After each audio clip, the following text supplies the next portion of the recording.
What the hell has happened to gaming, bro? I know that every generation has always something to complain about, since everyone grew up in a different period of time. As Gen Z, my golden age of gaming were the first consoles where I literally played anything. From solving puzzles and trying to beat the pod race in Star Wars The Complete Saga, it still haunts me today, to the glowing streets in Need for Speed Underground 2, sci-fi worlds like Star Wars Battlefront or fictional ones in Call of Duty. During that time, gaming had its downs too, but compared to now, it's never been this bad.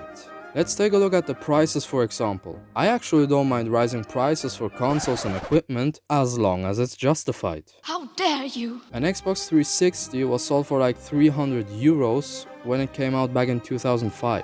With all the new technologies and overall inflation throughout these years, I kinda accept the common price for 500 for current gen. I know it sounds like a lot of money, but gaming is generally an expensive hobby. I mean, you pay for equipment like screens, speakers and a table if you play in a room. Others get extra gaming chairs, headphones and even specialized controllers. And on top of that, you also pay for a bunch of electricity and Wi-Fi every month. But what's happening right now is galaxies away from justice. Console prices were risen due to projects that absolutely flopped, but not to pay the developers, but the CEOs. Core features like online modes have been turned into subscriptions for more profit, and turning also games into subscriptions is trying to be normalized, with the iconic motto saying, "You'll own nothing and be happy about it." And on top of all that, we now have the war on AI causing a shortage in RAM, which ultimately led to a decrease in production of consoles that also make them more expensive. An Xbox Series X with 1 terabyte was $500 at launch in 2021. Now, the same shit costs $800, even though we're about to get the new gen. And I'm for real scared. The Steam machine, for example, wants 1.5 grand. Brother, that's 3 times the original price of the Series X and PS5. And it's the regular versions, by the way, not the digital ones with no disc drive. Yeah, evolution brought us this far that companies want us to purchase digital licenses rather than real copies. Again, own nothing and shut the f up. The industry went so freaking greedy that entering the gaming world is nothing but legal theft at this point. It's insane. Selling consoles for a horrendously high price, reducing content to rented licenses, and integrating ads during your play sessions. And not just the console giants, pretty much every AAA company with their games too. Constantly releasing broken games with a live service model, which is actually meant to deliver content and not to be an excuse to fix the damn game, and focusing on keeping the attention by dropping the quality. And even if the games become a success and turn out to be somewhat decent, the people who worked on them still get served nothing but a bottle to sit on. Investors have, unfortunately, finally realized what a goldmine gaming actually is and decided to pump studios with money with the intention to get it back. But the amounts become so big that only a fraction of that money actually lands in the hands of the artists if they're lucky. Otherwise, they land on the streets. Which is also a bit of a goal actually. AI doesn't just remain a threat for console productions, no, they're also more and more being integrated into the development of games, replacing the fantasy and creativity of artists with a calculated and soulless program pretending to feel like a human. General? Well, I guess I'm in charge now. I don't mind AI as tools to make it easier to solve repetitive tasks, but once we start generating content and selling it as a company product, that's where we must draw the line.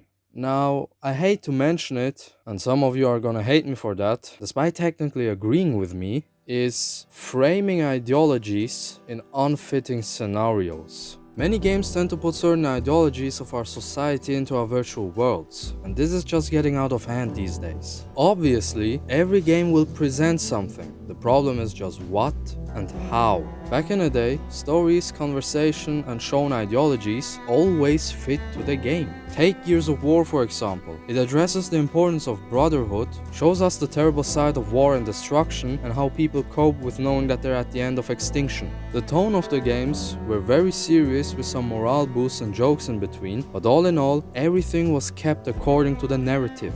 In modern games, however, it apparently seems more important to harass us players with current topics, especially political ones, cause we obviously didn't get enough, rather than giving us the vibes fitting to the game. When I wanna play Assassin's Creed, for example, I'm here for ninjas and sneaky stealth CQC combat with a story tied to the atmosphere. But why in the world am I instead being taught about Black Lives Matter during feudal Japan?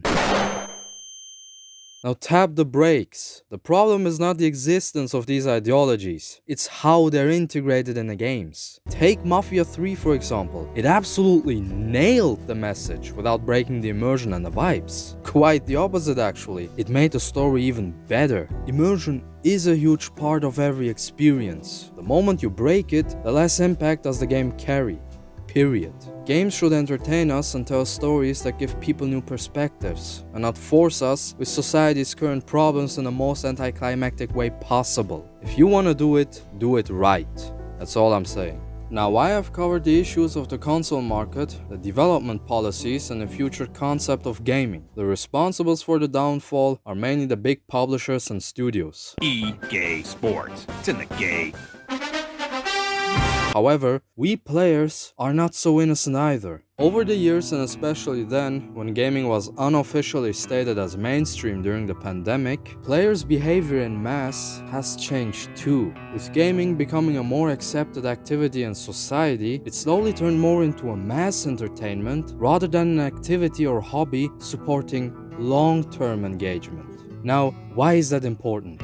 Games become available to more people, and in order to please more different consumers, games had to change their way to hook audiences. So they all come along trying to design games that are made for everyone, containing a single player, a multiplayer, a battle royale of course, an extraction mode, and a co-op.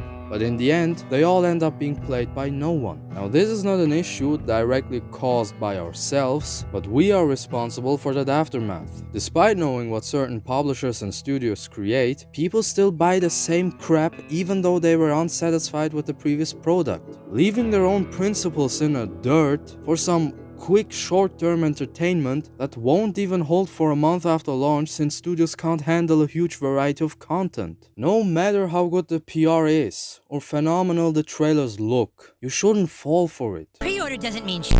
When you pre-order a game, you're just committing to paying for something that some assholes in California haven't even finished working on yet. You know what you get for pre-ordering a game? A big in your mouth. But people refuse to learn from past mistakes or don't want to listen by their own will. And not because they're stupid, but because they don't want to carry any responsibility. And that is absolutely fatal. No responsibility is first of all the reason why crappy games are being supported. If you have no reasonable standards for a good game, studios won't need to fear about dropping the quality. It's also why single players are being designed so easy and play effortless, and multiplayers come with low skill gaps and skill-based matchmaking. If people don't care about progress and don't value earned skill by playing, why putting money and resources to balance it? Why fixing certain issues if people still hang on it and buy our next game anyway? It's literally a brain dead culture. That's how I imagine this overall image of the core consumer. Has no idea what he's buying, maybe doesn't even know what he really wants, but still pre-orders the game anyway. Goes in with no expectations, comes out with basically nothing but a quick laugh or joy after an absolutely faked achievement with a dumb SAI or SPMM, and leaves the game after some time. I know it sounds rough, but brain dead is literally the best description that I can find. People's will to carry no responsibility comes from our short attention span. Yeah, brain rot, for real. It is real. High dopamine kicks are everywhere these days. So games asking you for a long-term attention and engagement to learn in order to become better over time gets boring and less satisfying, which wasn't the case 15 years ago. So yeah, our own unsatisfaction, the complaints, the decreasing quality of the games, the dying trend of physical copies, it's all tied to us. If people would start to think about future consequences and start to carry more responsibility, we would have never fallen this low. And we can actually make a difference if we hold together. Yeah, smaller communities have proven that in the past. But to be honest, I doubt that this trend will ever change for the better. Therefore, do what you want with everything that I just said in the video. See it as a warning, a message, as rant, or whining, I don't care. I don't need to dramatize everything just to glaze it in the next video. I make YouTube for fun. But basically, growing up with this hobby, I just felt the need to address the obvious problems just for the sake of it. I won't try to be a savior here. Cause no matter how often you warn people about an obvious problem or give an advice that would benefit you and the core community, people don't seem to care and will even start to fight you with the most embarrassing arguments they have. If this video reaches out to more audiences, there will be people actually defending this downfall. You will see.